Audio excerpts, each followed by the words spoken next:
이순신의 후예. 보이지 않는 사냥꾼. 떴다 하면 개박살. 아수라장이 된 훈련. 26년간 탈탈 털린. 펜타곤을 발칵 뒤집어 놓은 비밀 보고서.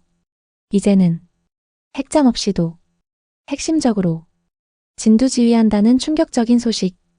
이야기 지금 시작합니다. 하와이 진주만의 새벽 공기가 차갑게 느껴졌습니다. 에밀리는 관찰대 난간에 팔꿈치를 기대고 망원경을 들여다보았어요.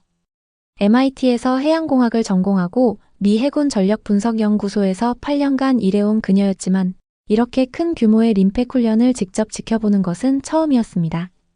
워커 박사님, 오늘 일본 해상자위대의 활약을 기대해보세요. 뒤에서 들린 목소리에 에밀리가 고개를 돌렸어요. 일본계 미국인 분석관 알렉스 무라카미가 자신만만한 표정으로 다가오고 있었습니다. 그의 눈빛에는 묘한 자부심이 어려 있었어요. 특별한 이유가 있나요? 에밀리가 조심스럽게 물었습니다. 알렉스의 할아버지가 2차 대전 당시 일본 제국 해군 출신이라는 이야기를 들은 적이 있었거든요. 이번에 일본이 투입한 소류급 개량형은 세계 최고 수준입니다. 새로운 소나 시스템까지 장착했어요. 알렉스의 목소리에서 거의 확신에 가까운 자신감이 느껴졌어요. 에밀리는 고개를 끄덕이며 다시 망원경을 들었습니다. 저 멀리 수평선 너머로 각국의 함정들이 줄지어 나가고 있었어요. 일본의 소류급 잠수함 3척이 당당하게 물살을 가르며 훈련 해역으로 향했습니다. 그 모습은 정말 위풍당당했어요. 그런데 한국의 손원 1급 잠수함 이범석함은 어디 있을까요? 에밀리가 주변을 둘러봤지만 한국 잠수함의 모습은 보이지 않았습니다. 한국 잠수함은 이미 출항했습니다. 옆에 있던 훈련 관제요원이 설명했어요. 언제요? 새벽 4시경에 조용히 나갔어요. 참 묘하게도 아무도 눈치채지 못했습니다. 에밀리의 마음속에서 작은 의문이 싹 텄어요. 왜 한국 잠수함만 그렇게 조용히 움직였을까요? 훈련이 시작되고 6시간이 흘렀습니다. 관제센터에서는 각국 함정들의 위치가 실시간으로 표시되고 있었어요. 일본의 소류급들은 활발하게 움직이며 수색 작전을 펼치고 있었습니다. 그때였어요. 소류급 1번함 격침 판정. 관제요원의 외침에 관찰대가 순간 조용해졌습니다. 에밀리의 심장이 쿵하고 뛰었어요. 공격한 잠수함은 어디입니까? 일본 측 관찰관이 급하게 물었습니다. 확인 중입니다. 하지만 관제요원의 목소리가 떨렸어요. 탐지된 잠수함이 없습니다. 그 순간 에밀리의 등골에 차가운 기운이 스며들었어요. 어떻게 이런 일이 가능할까요? 최신 소나 시스템을 갖춘 소류급이 적의 존재조차 파악하지 못한 채 격침당했다니요. 알렉스의 얼굴이 하얗게 변했습니다. 이건 실수일 겁니다. 일시적인 시스템 오류예요. 그의 목소리에서 확신은 사라지고 당황스러움만 남아있었어요. 이 시간 후 더 충격적인 소식이 들려왔습니다. 소류급 2번함도 격침. 이번에는 관찰대 전체가 술렁였어요. 에밀리의 손이 무의식 중에 주먹을 쥐었습니다. 공격한 잠수함의 정체는 여전히 불명입니다. 에밀리의 머릿속에서 한 가지 추측이 떠올랐어요. 설마 한국 잠수함이? 그날 저녁 훈련 결과 브리핑에서 충격적인 발표가 있었습니다. 일본 소류급 3척 모두 격침. 공격 잠수함은 한 번도 탐지되지 않았습니다. 에밀리는 의자에 깊숙이 몸을 맡겼어요. 도대체 어떤 잠수함이 일본의 최신 함정들을 이렇게 완벽하게 무력화시킨 걸까요? 그때 한국 해군 김태민 대령이 조용히 일어섰습니다. 이범석함의 성과입니다. 그의 목소리는 차분했지만 눈빛에는 깊은 자부심이 어려 있었어요. 에밀리의 마음속에서 뭔가가 툭 하고 끊어지는 느낌이었습니다. 지금까지 알고 있던 상식이 완전히 뒤바뀌는 순간이었어요. 알렉스는 고개를 저으며 중얼거렸습니다. 이건 말이 안 돼요. 분명히 뭔가 잘못된 거예요. 하지만 에밀리는 알고 있었어요. 이것은 실수가 아니라 새로운 현실이라는 것을. 그리고 자신이 그 현실을 파헤쳐야 한다는 것도요. 그날 밤 에밀리는 잠을 이룰 수 없었습니다.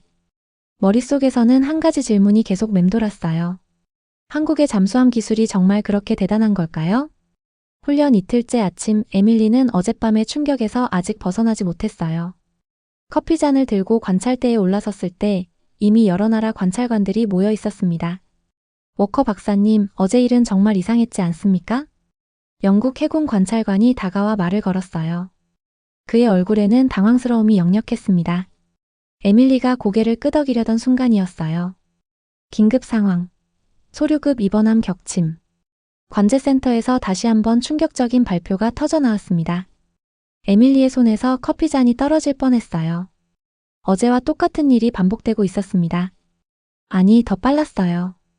훈련 시작 3시간 만에 또 다른 일본 잠수함이 무력화된 거였습니다. 알렉스가 관제센터로 뛰어갔어요. 그의 얼굴은 이미 창백해져 있었습니다. 공격한 잠수함은 어디에 있습니까? 알렉스의 목소리가 떨렸어요. 확인할 수 없습니다. 어떤 신호도 잡히지 않고 있어요. 관제요원의 대답에 알렉스의 어깨가 축 늘어졌습니다. 에밀리는 망원경을 통해 수면을 살펴봤어요. 고요한 바다 위에는 아무것도 보이지 않았습니다. 마치 유령이 공격하고 사라진 것 같았어요. 점심시간이 되자 더욱 믿기 어려운 소식이 들려왔습니다.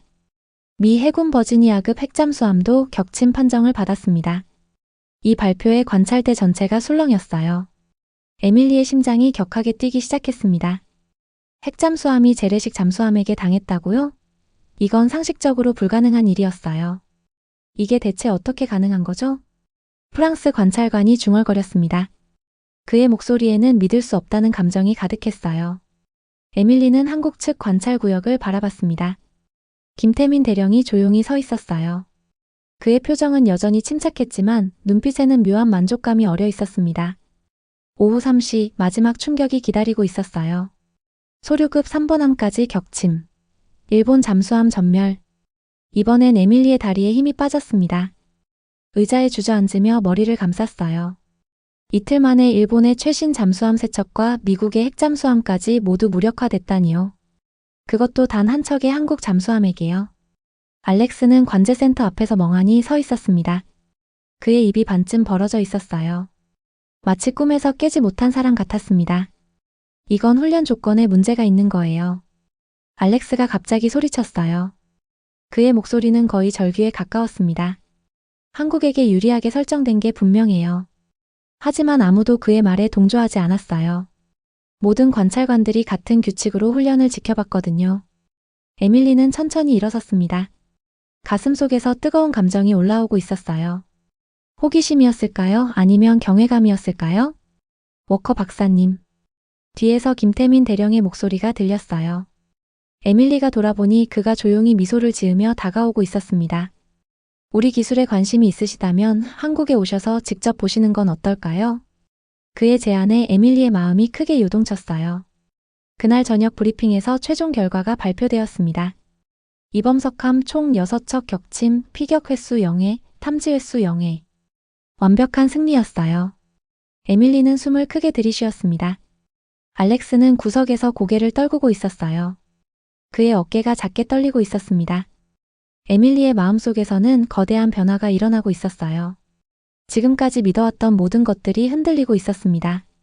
한국의 잠수함 기술이 정말 이렇게 놀라운 수준까지 올라간 걸까요? 그 순간 에밀리는 결심했어요. 반드시 한국에 가서 그 비밀을 파헤쳐야겠다고요. 바다 저 깊은 곳에서 조용히 임무를 수행한 이범석함의 모습이 머릿속에 떠올랐습니다. 보이지 않는 사냥꾼처럼 완벽하게 숨어서 모든 적을 제압한 그 모습이요. 에밀리의 가슴이 두근거렸어요. 새로운 진실을 마주할 준비가 된 것 같았습니다. 한국행 비행기 안에서 에밀리는 창밖을 바라보며 깊은 생각에 잠겼어요. 림팩에서 본 그 믿기 어려운 결과들이 계속 머릿속을 맴돌았습니다. 미 해군 수뇌부는 에밀리에게 특별 임무를 맡겼어요. 한국의 잠수함 기술을 직접 조사하고 보고서를 작성하라는 것이었습니다. 정말 그들이 우리보다 앞선 기술을 가지고 있는 건지 확인해 보세요. 제독의 말이 아직도 귓가에 맴돌았어요. 인천공항에 도착했을 때 김태민 대령이 에밀리를 기다리고 있었습니다. 그의 미소는 여전히 차분했지만 눈빛에는 묘한 자신감이 어려 있었어요. 워커 박사님, 한국에 오신 것을 환영합니다. 거제도로 향하는 차 안에서 에밀리는 주변 풍경을 유심히 봤어요. 깨끗하게 정돈된 도로와 첨단 시설들이 인상적이었습니다. 하나오션 조선소에 도착한 순간 에밀리의 입이 벌어졌어요. 거대한 크레인들과 도크에 정박한 잠수함들의 모습이 압도적이었습니다. 상상했던 것보다 훨씬 큰 규모였어요. 저기 보이는 게 이범석함입니다. 김태민 대령이 가리킨 곳에 검은 잠수함 한 척이 조용히 떠 있었어요. 에밀리의 가슴이 두근거리기 시작했습니다. 잠수함에 올라탔을 때 첫 번째 충격이 왔어요. 이 코팅 기술은 뭔가요? 에밀리가 잠수함 표면을 만져보며 물었습니다. 매끄럽지만 묘하게 다른 느낌이었어요. 우리가 독자 개발한 무반향 코팅입니다. 한 연구원이 자랑스럽게 설명했어요. 단순히 소음을 줄이는 게 아니라 아예 다른 음향 신호를 만들어내죠. 에밀리의 눈이 커졌어요. 이런 개념은 처음 들어봤습니다. 잠수함 내부로 들어갔을 때 더 큰 충격이 기다리고 있었어요. 최첨단 컴퓨터 화면들과 정교한 조종 장치들이 완벽하게 배치되어 있었습니다. 마치 우주선 내부 같았어요. 이 시스템이 AI 기반 정숙 운항 시스템입니다. 김태민 대령이 대형 모니터를 가리켰어요. 실시간으로 해류, 수온, 염분 농도를 분석해서 최적의 경로를 계산해요. 화면에는 복잡한 데이터들이 끊임없이 변화하고 있었습니다. 에밀리는 넋을 잃고 바라봤어요. 50명의 승조원으로 운용이 가능합니다. 또 다른 연구원이 설명했어요. 일본 소류급은 65명이 필요하죠. 효율성마저 뛰어나다니요. 에밀리의 머릿속이 복잡해졌습니다. 회의실에서 만난 노연구원의 이야기가 가장 인상 깊었어요. 그분은 책상 서랍에서 낡은 사진 한 장을 꺼내셨습니다. 이분이 제 아버지예요. 한국전쟁 때 22살이셨죠. 사진 속 젊은 군인이 에밀리의 마음을 울렸어요. 그때 우리에게는 제대로 된 무기가 없었어요. 아버지는 맨몸으로 적과 맞서야 했습니다. 노연구원의 목소리가 떨렸어요. 다시는 그런 일이 없도록 하겠다고 다짐했어요. 그래서 우리가 이 기술을 만든 거예요. 에밀리의 가슴이 뜨거워졌습니다. 이것은 단순한 기술이 아니었어요. 한민족의 절절한 의지가 담긴 결과물이었습니다. 우리는 생존을 위해 혁신해야 했어요. 김태민 대령이 조용히 말했어요. 강대국들 사이에서 살아남으려면 남들보다 더 똑똑해야 했거든요. 그 순간 에밀리는 깨달았어요. 한국의 기술력이 왜 이렇게 빠르게 발전했는지를요. 절박함이 만들어낸 창의성이었습니다. 거제도에서의 마지막 밤, 에밀리는 호텔 방에서 보고서 초안을 작성했어요. 손이 떨렸습니다. 지금까지 믿어왔던 모든 것이 바뀌고 있었어요. 한국은 더 이상 기술을 배우는 나라가 아니었습니다. 오히려 세계의 새로운 길을 보여주는 나라였어요. 창밖으로 보이는 조선소의 야경이 아름다웠습니다. 불빛들이 마치 별처럼 반짝이고 있었어요. 에밀리는 깊은 숨을 들이쉬었습니다. 이제 미국으로 돌아가서 진실을 말해야 할 시간이었어요. 아무리 충격적이어도 말이에요. 하버드 대학교 케네디홀의 강당이 학생들로 가득 찼어요. 소피아는 발표 자료를 정리하며 깊은 숨을 들이쉬었습니다. 6개월 동안 준비한 연구 발표가 드디어 시작되는 순간이었어요. 해양안보학과 박사과정 3년차인 소피아는 림팩 훈련 데이터 분석이 전문 분야였습니다. 특히 이번 연구는 1998년부터 2024년까지 한국 잠수함의 성과를 완전히 새로운 관점에서 분석한 것이었어요. 데이비드 리처드슨 교수가 단상에 올라 마이크를 잡았습니다. 오늘 우리는 매우 흥미로운 발표를 듣게 될 겁니다. 림팩 훈련을 통해 본 해양 전략의 패러다임 변화에 대해서 말이에요. 강당 뒤쪽에서 다케시 야마모토가 팔짱을 끼고 앉아 있었어요. 일본 도쿄대학에서 온 교환학생인 그는 아버지가 일본 해상자위대 소류급 잠수함 함장이었습니다. 그의 표정에는 이미 불만이 어려 있었어요. 소피아가 단상에 올라섰을 때 가슴이 뛰었습니다. 수백 명의 시선이 한 번에 집중되는 느낌이었어요. 26년간의 림팩 데이터를 분석한 결과 놀라운 사실을 발견했습니다. 소피아가 첫 슬라이드를 띄웠어요. 화면에는 한국 잠수함들의 성과 그래프가 나타났습니다. 1998년 이종무함 13척, 15만 톤 격침. 강당이 조용해졌어요. 2004년 장보고함 미 항공모함 포함 30여 척 격침, 탐지 횟수 0회. 학생들 사이에서 놀라움의 소리가 흘러나왔습니다. 2018년 박이함 12척 격침, 총 23만 5,248톤, 최종 생존. 다케시의 얼굴이 점점 딱딱해졌어요. 그리고 2024년 이범석함 일본 최신 잠수함 3척과 미군 핵잠수함 완전 제압. 이 말에 강당 전체가 술렁였습니다. 다케시가 의자에서 몸을 앞으로 기울였어요. 소피아는 다음 슬라이드로 넘어갔습니다. 특히 주목할 점은 한국 잠수함의 탐지 회피 능력입니다. 일본의 오야시오급조차 1km 이내로 접근한 장보고급을 겨우 발견할 수 있었어요. 다케시가 갑자기 손을 들었습니다. 잠깐만요. 그 데이터는 정확한 건가요? 그의 목소리에 분노가 섞여 있었어요. 소피아는 침착하게 대답했습니다. 모든 데이터는 미 해군 공식 기록과 각국 관찰단 보고서를 바탕으로 했어요. 여기 출처가 있습니다. 화면에 상세한 자료 목록이 나타났어요. 다케시의 얼굴이 더욱 붉어졌습니다. 소피아는 계속해서 충격적인 사실들을 발표했어요. 한국 잠수함의 3주 연속 자막 능력은 세계 최고 기록이에요. 또한 승조원 50명으로 일본 소류급의 65명보다 효율적인 운용이 가능합니다. 강당의 분위기가 완전히 바뀌었어요. 학생들이 열심히 필기를 하고 있었습니다. 이것은 단순한 성능 차이가 아닙니다. 소피아의 목소리에 확신이 실렸어요. 완전히 다른 기술 패러다임의 등장을 의미해요. 다케시가 다시 손을 들며 소리쳤습니다. 이건 말이 안 돼요. 일본의 소류급이 세계 최고라고 모든 전문가들이 인정하고 있어요. 그의 목소리가 떨렸어요. 어릴 때부터 믿어온 모든 것이 흔들리고 있었습니다. 소피아는 새로운 슬라이드를 보여줬어요.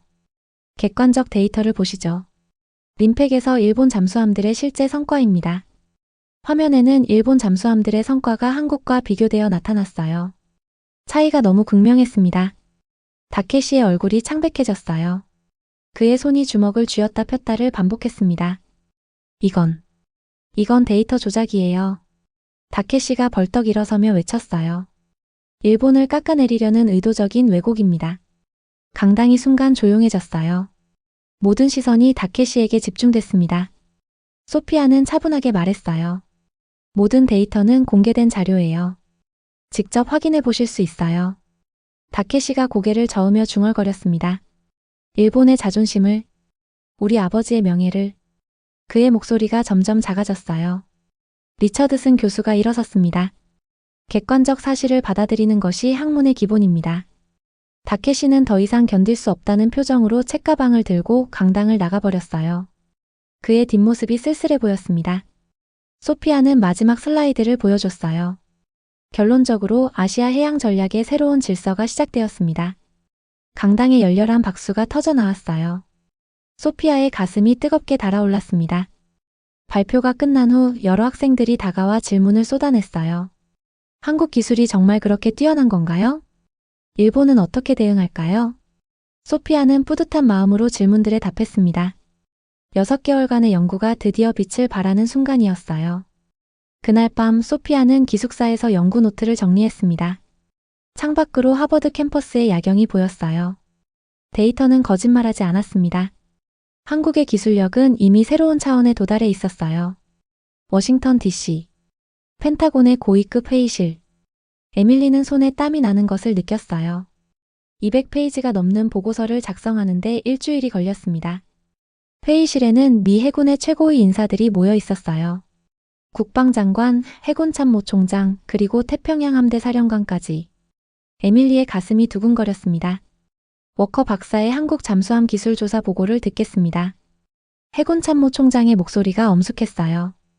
에밀리가 일어서며 프레젠테이션을 시작했습니다. 첫 슬라이드에는 충격적인 제목이 떠올랐어요. 한국 이미 일부 분야에서 미일 동맹 기술력 추월. 회의실이 순간 조용해졌습니다. 뒤쪽에 앉은 알렉스의 얼굴이 일그러졌어요. 그는 보고서 내용을 미리 알고 있었지만 여전히 받아들이기 어려워했습니다. 림팩 2024 결과가 우연이 아니었습니다. 에밀리의 목소리에 확신이 실렸어요. 한국의 무반향 코팅 기술은 우리가 아는 모든 소나 시스템을 무력화했어요. 스크린에 한국 잠수함의 기술 데이터가 나타났습니다. 참석자들의 눈이 커졌어요. 알렉스가 갑자기 손을 들었습니다.